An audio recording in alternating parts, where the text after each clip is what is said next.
About 2 years ago, I started noticing my husband just doing things that were not typical of him. He might have forgotten to turn the water off at the sink, or he might walk out leaving the door open.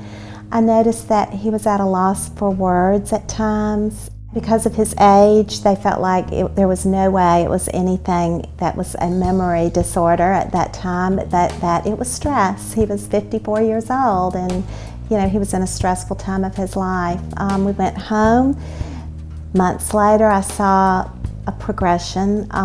He would leave keys in the ignition of the car and leave it running. He would leave his wallet places. By the end of that first year, things had progressed to the point where when our grandchildren would come over, he would ask me, "Who are they to me?" He could no longer do his job effectively. He was asking me for help to manage his business accounts, put portfolios in order.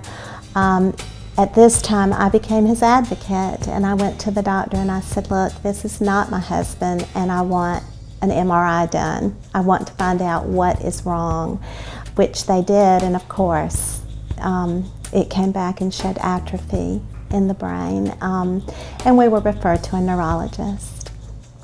At that time, many tests were run, and when we went to our neurologist, she had performed a PET scan on him, and the diagnosis was quite clear. And she said that he had younger onset Alzheimer's. At that time, he was 55 years old. It was a shock. At the time of the diagnosis, like in the next 2 sentences, the first thing our neurologist said was, "I have already called the Alzheimer's Association, and they are waiting for your call. They will be a huge support system to you both and your family with this diagnosis." And we did. It was amazing. I can't begin to tell anyone what they have done for us. They provided us with so many things. They gave us advice on the first steps to make, what we needed to do. They have provided not only advice as far as where did I begin in this walk, but they also provided us with classes and learning experiences. Rick had attended right away a class for newly diagnosed early stage Alzheimer's patients, where he received a lot of information about his disease and was, I think, able to freely talk with people.